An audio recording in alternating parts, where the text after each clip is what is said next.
I want better business owners, yes, but I want better human beings on the back end, because it's those human beings that engage with other human beings, that raise children, that have families, that live lives beyond the thing that they're trying to sell. I want better humans. And if I can have some small hand in making that possible, I'm here for it. Welcome to Marketing Muckraking, the show that asks not simply what brand culture can do for us, but what it's doing to us. With your host, creative director, and brand strategist gone wild, Rachel K. Albers, making fun of business and making business fun. This is the show for rebels, revolutionaries, and renegades who run businesses that burn the rulebook. If you're sick of business podcasts that have all the answers, well, I got nothing but questions. Let's go. Episode 28, Fix It From Within or Burn It All Down? Where do we go from here? Welcome to part 4, the final installment of the Online Business Family Tree series, where we traced back how we arrived at this moment in internet marketing and online business and who are the key leaders who brought us here. We also highlighted the 10 elements of this rotten tree. To recap, 1, the prosperity gospel and the pull yourself up by your bootstraps myth. 2, mastermind relationships. 3, JV partnerships. 4, affiliate marketing. 5, tabloid, clickbait, pain point marketing. 6, gaming the system. 7, propaganda and mind control. 8, cross-pollinating audiences. 9, personal branding, and if I did it, you can too. And 10, finally, the idea that you don't have to cite your sources, fuck your sources, so that this web becomes so tangled, no one knows where any of this came from. But now, hopefully, you do know. And our hope is that this series has helped you to become a more informed consumer, a more ethical marketer, and that you feel seen and less alone in this jungle of the online business industrial complex. To understand marketing history is to understand ourselves and our culture. Marketing is the fuel for the engine of capitalism. But now that we have taken this trip through time, it's time to talk about what to do next and how do we build a better future. My guest, Lisa Robin Young, has 30 years of business experience as a coach and creative entrepreneur. Lisa specializes in helping creative entrepreneurs build a business that works for how you're wired to work. And Lisa has a much needed dose of optimism for us today as we round out this series, and woo, doggy, do I need it? I don't know about you. So on to part 4. So you and I we come in on opposite sides on this because I don't believe that capitalism as an economic system can be reformed. Because in my experience, knowledge, research, and in the almost 500 years that capitalism has been evolving to this point, more good people with more money has never worked out in terms of solving the world's problems. And in order for good people to make more money, it always means exploiting somebody at the bottom, which is why I just don't believe that it can be reformed. You have a little bit more hope for the capitalist system, right? I mean, yeah, for me, the reason that I am an entrepreneur, the reason that I coach and work with businesses and really try to help them build something that works for how they're wired to work is because I believe in this notion of enoughness, and that if you want to change a system, you have to change it from the inside. People on the outside cannot change that system. All you have to do is look at the Supreme Court and know those are the ones that are changing the system. They're inside it. They're the ones making the rules. They're the ones making the decisions. Now, can people outside that system have influence? Yes. Again, look at the Supreme Court and we can see all the influential people who have made their mark on those Supreme Court justices. So people outside the system can influence, but you have to be in the system to make change. And so I like working with entrepreneurs so that they can look at new ways of being entrepreneurial, new ways of having a living wage, new ways of doing things that work for how they're wired to work, with the understanding that the system is still broken. And it's going to take a lot more people making those kinds of changes at that granular grassroots level before the whole system is changed. And it may mean that at some point that system goes away completely. But if this is the system that we have, that doesn't mean we should just blithely go our merry way and succumb. Let's shake stuff up. Let's be a muckraker. Let's change what we can change so that we can start moving forward toward this place where everybody does have enough. Everybody doesn't need to be a billionaire. Everybody doesn't need to be a millionaire. But I think if everybody was able to make a comfortable 6-figure salary in their community, they could do what they needed to do. They can enjoy their life and it wouldn't have to feel so hard. And I believe that that is attainable for a good majority of the people. I believe that is possible. That is still where my brain is at.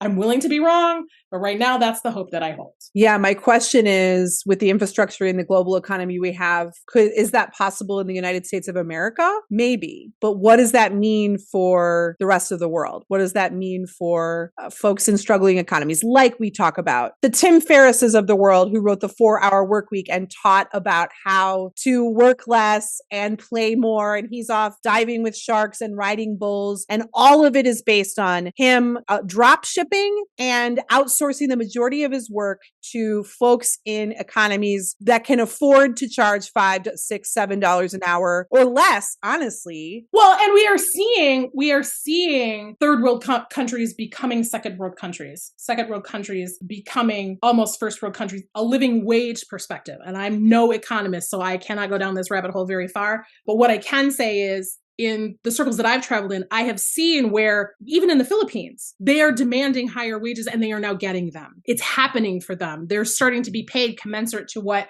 people in the United States would get paid. And again, we're in the system, so there's constraints around that, but we are starting to see some of that happening. And I'm not a fan of trickle-down economics. I'm not. And I can see those seeds, those wheels starting to turn. And until we have a different system, let's keep perpetuating that forward motion for all the people all over the world. Will it be harder in Bangladesh?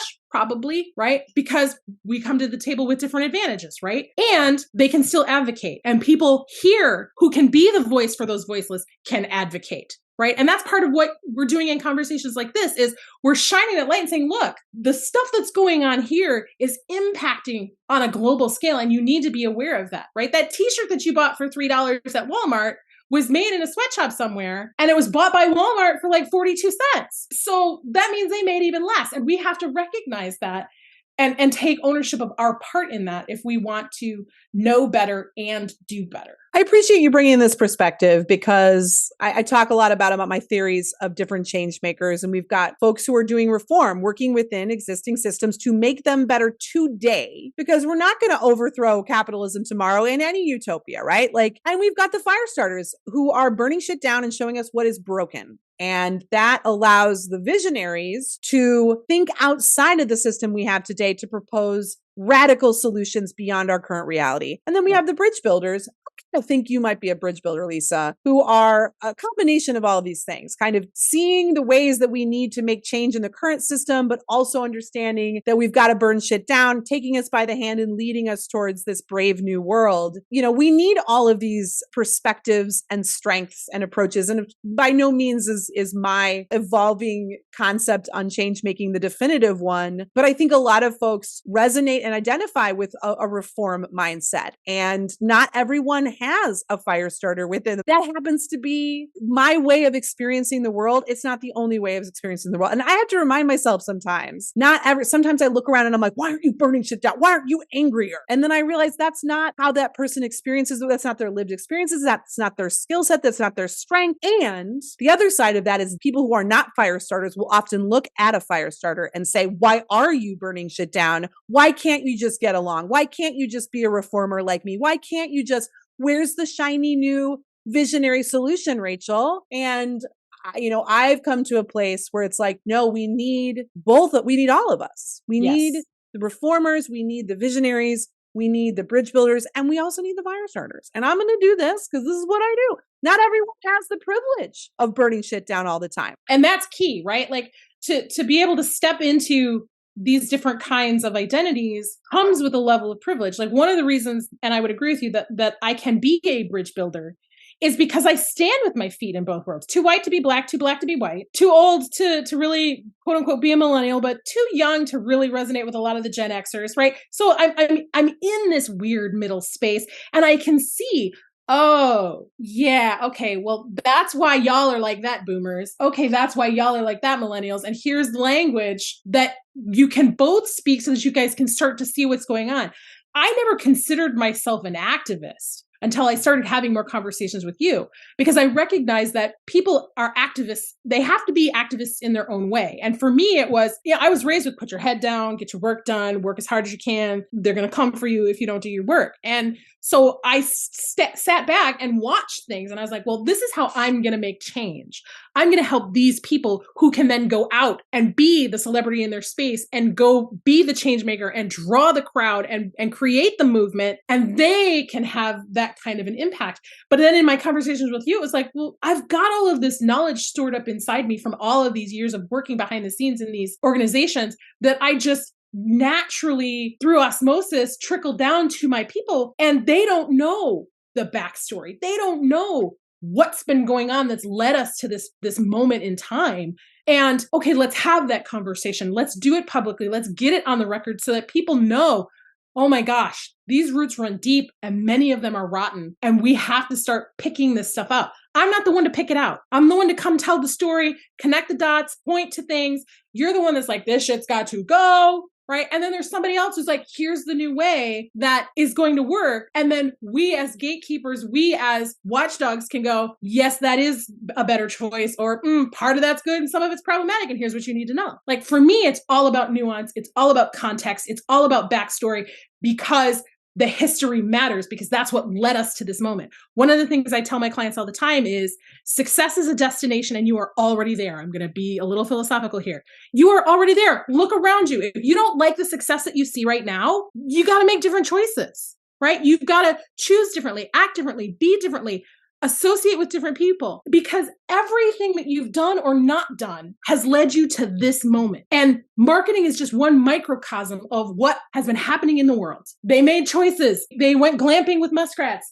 They did this thing and they brought this thing online, and they decided that they were going to capitalize on this. And all those choices led us to this conversation with you and me and all of our closest friends to talk about this journey that we've gotten to. And if this is what success is like today and it sucks, what are we going to do differently? We've gotten to the hope portion of the show, folks. It's been a long time coming. What I love that you've done is you have called us back to the muskrats and the millions and the glamping, but you've also called us back to one of the original myths that we started off with, which was the pull yourself up by your bootstraps, the individualist meritocracy myth, all linked to the prosperity gospel and the origins of this country and this economic system, which tells us that the change we seek will come from one visionary entrepreneur. Will come from an individual amassing wealth and capital, having a good idea, taking that to market, and that is how the market will bring the world the innovation that it needs.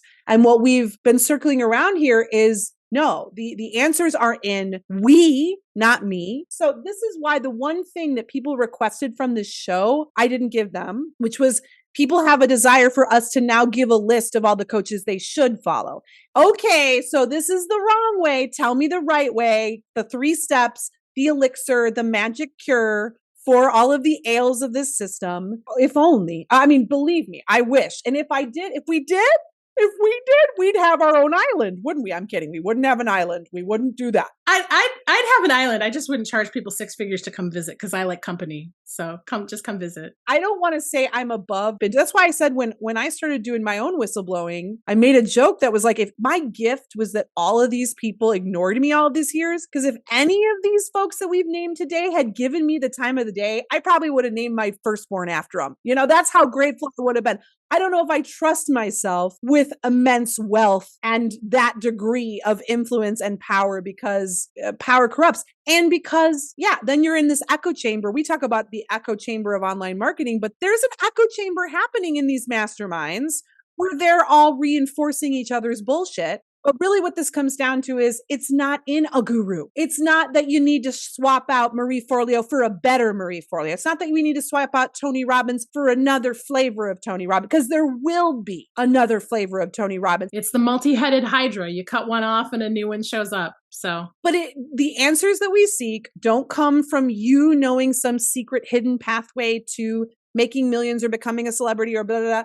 That's not the answer we seek. The answer is going to come in the collective, in all of us coming together. And it's funny because we were talking about the value of these programs is often in the communities that get built out of them. That most of the people who have made money because of B School have made money because they made relationships with each other. Exactly. It goes back to the mastermind. So there's a good and a bad to that, right?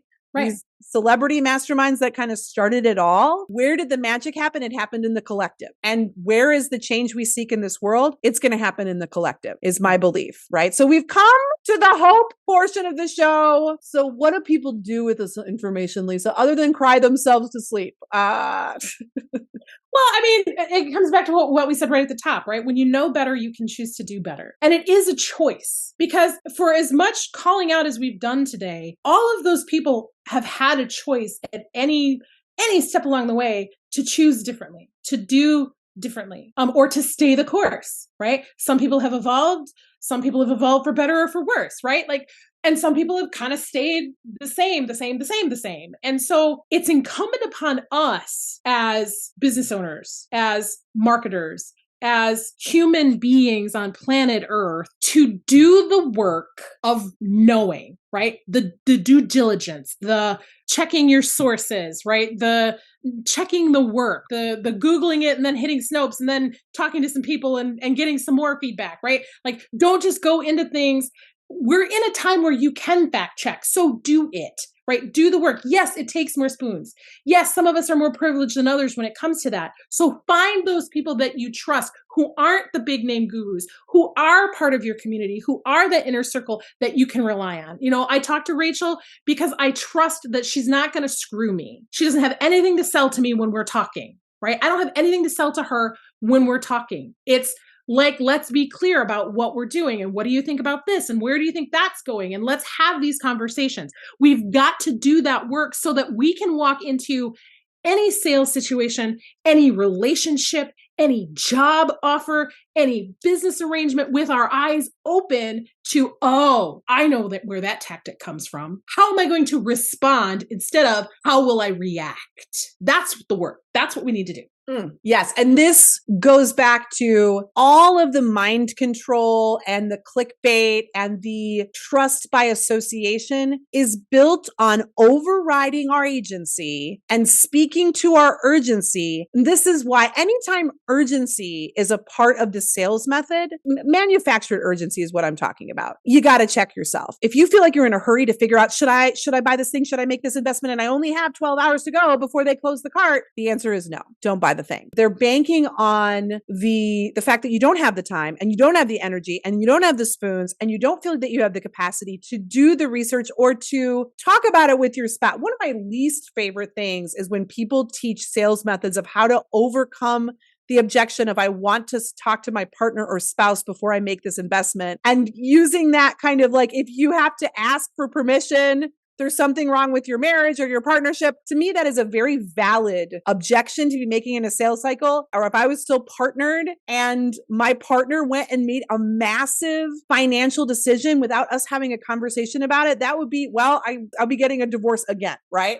So it's all about overriding agency, which goes back to Edward Bernays and propaganda, who taught how to override people's agency using things like urgency and all this kind of stuff. But this goes back to the mass production economy of needing to train us to be buyers and to just buy instead of, and part of how this becomes so entrenched is you work the working class to the bone, where now they don't have any time, energy, capacity to do the research or to make goods themselves, or to barter and trade, or to go out of their way to buy from a small local business versus buying from the Walmart down the street or whatever it might be. All of us are so entrenched. We don't have the spoons, as you said. We don't have the time, the energy, the capacity to do the research. And that's how the system continues to perpetuate itself, which is why we're doing this podcast. Because not everybody can research all of these names and all of these and figure out who they trust and who they don't trust. So we're creating a little bit of a shortcut for them, right? Right. But there's still plenty of work to do. Let's be clear. We scratched the surface, tip of the iceberg in this conversation. And I know this conversation has not been a short one, but look, I've been online for 30 years. So to be able to condense all this down into just an episode or 2 or 3, there's still so much more that's been left unsaid on the cutting room floor. So there's more work to do. Like the work doesn't end with listening to a podcast. The work doesn't end with, right, I fact check one thing. And so it's do what you can as you are able. And, this is where I will invoke probably the smartest thing Richard Branson ever said. Opportunities are like buses. There's always another one coming, right?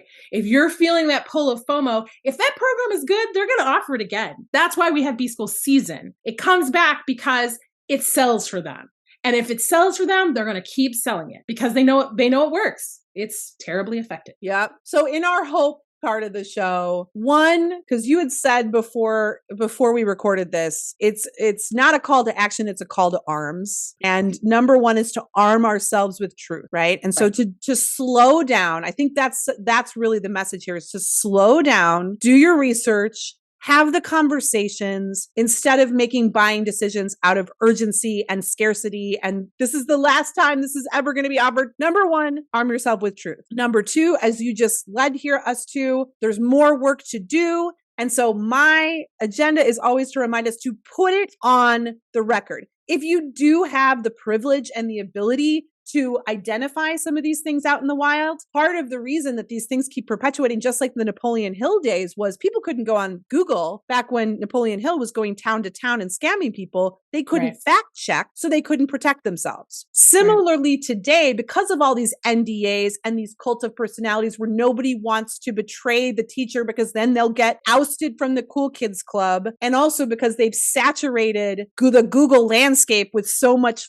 fluffy circle jerk bullshit, it's really hard to find some of this information. When you see something, say something and put it on the damn Google record. That is a service that you're doing to other consumers. Like, you're helping other people not get got. And that is a form of activism. And that is a form of muckraking. So if you have the ability to find the muckraker inside of you, and sometimes that just means sharing it with your friends. And if you have a platform and you have an audience, use that platform to help people make informed consumer choices. The more influence you have, the more important it is for you to use that voice for the people, because of the people who can't, right? It's incumbent upon you. And I mean, I could get into noblesse oblige and that whole thing, but I mean, it is your responsibility, because of the privilege that you have, to speak up and speak out for the people who can't. Because otherwise we continue to perpetuate a system that's built on this illusion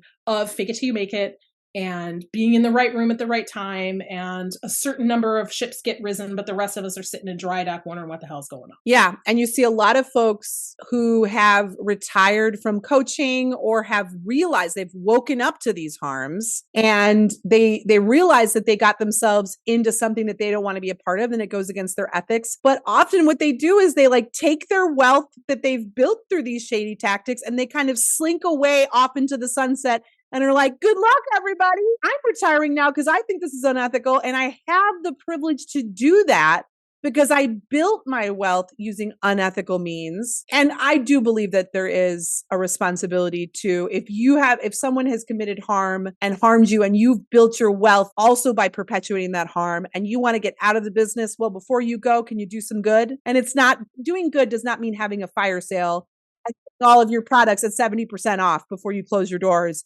and go off and sit on your nest egg. Right. So we've got 1, arm yourself with truth. 2, put it on the record. And 3, what's our final message of hope today, Lisa? Don't go it alone. I mean, I think that's the big one. It's like, our power is in our community, right? Like, and you said this earlier, like, it's exhausting to try and do this yourself. I don't know how you do as much as you do sometimes. I'm like, you're a one-woman show in a lot of respects a lot of the time. And that carries a burden, that takes a toll. And when we can lean on one another, when we can invest in each other communally and glean that knowledge and share that support and be that support for somebody else, don't think you have to do this alone, and don't try to do this by yourself. Really arm yourself with good people and have those people around you. I don't quote a lot of Will Smith, but one of the things that he talks about is like, if you can't handle me on my worst day, you don't get me on my best day, right? Like if you can't ride with me, I think this was Oprah, if you can't ride with me on the bus, you're not riding with me in the limo, right? Like those are the people that we need to be putting our faith and our trust in, not these people who've been elevated to the level of multinational corporation. Well, and it's fitting that we're doing this episode because when I did my free school, Burn It All Down, and I was sitting in the ashes of my life and the way that I had harmed my own reputation and the friends that I lost and the business that I lost. And I'm going through a divorce and I'm all alone. Who was there with me? Lisa. And we had hours and hours of conversations, like you said, where we're not selling each other anything. We're talking about life and we're talking about business and we're talking about relationships and pain and healing and growth. And I wouldn't have been able to like come out of that and fully embrace the muckraker in me if it wasn't for those conversations that nobody was paying to have. You know, we weren't paying each other to be there. And I'm so grateful for you and how you were there during that time. Thank you, Lisa. Don't make me cry, man. Don't make me cry. Oh, girl. But this is the thing, right? Like this is how the rising tide really works. We go out glamping in the woods with the muskrats because we want to be with each other, not because there's necessarily a monetizable motive to make that happen. Does that happen sometimes? Sure. I'm on your show and I'm so honored and thrilled to be here. But that didn't happen because I was angling for a spot on your show. It happened because we built a relationship and talked about the realities of how wretched this family tree really is and how rotten it is to the core. And we've had enough of those conversations that you were like, okay, we need to tell some people. We need to tell some people, right? And that takes time and people want to shortcut that. And that's what those people are selling. We've got a shortcut. No, they don't have a shortcut. They have a short way to shortcut you from your cash to their wallet, right? But it's still going to take work. There's still effort involved on the other side. And look, I teach this. I teach marketing. I teach business coaching stuff. I look at business models. I do this stuff for a living and I have for 20 years. And I don't want even my clients to just take me at face value. Do the research, do the work, look it up. I'm not selling you schlock. I've done my homework and I want you to do the homework too. I want you to be armed with the knowledge so that when you leave my presence and my work, you can still have a successful business and I am not your crutch. Exactly. But more than that, you're a better human being because that's really what this is about for me. I want better business owners, yes, but I want better human beings on the back end because it's those human beings that engage with other human beings, that raise children, that have families, that live lives beyond the thing that they're trying to sell. I want better humans. And if I can have some small hand in making that possible, I'm here for it. And with that, this has been Marketing Muckraking. Thank you for being with us here today. I'm going to tell you about where you can find Lisa and experience all of her brilliance. And let me just start with saying music video. Stay tuned in a couple seconds. I'll give you more. Thank you for being with us here today, Lisa. Thank you for your friendship. My honor, truly. This concludes the Online Business Family Tree series. Woohoo! We did it! I'm proud of us. This was a wild ride. To learn more about Lisa's work, go to lisarobinyoung.com. That is Robin with 2 B's, but no S at the end, like Robin's, because that's reserved for the Tiny Tony snake oil salesman in chief. Thank you so much for being here and sticking it out with us. I appreciate you. Now let's go do business and life a little better than we did before. If you want more marketing muckraking and brand strategy gone wild, I invite you to subscribe to this show. And if you enjoyed it, leave me a review. That really helps me out. If you hated it, please send it to your enemies. They sound like good people. You can go to rachelkalbers.com/subscribe to get these updates in your inbox. And because this show is self-sponsored, if you wanted to support my work, you can go to buymearobe.com. That's where the magic happens. In the meantime, remember, it's not the age of the niche, it's the age of the wildcard bitch. See you on the internet.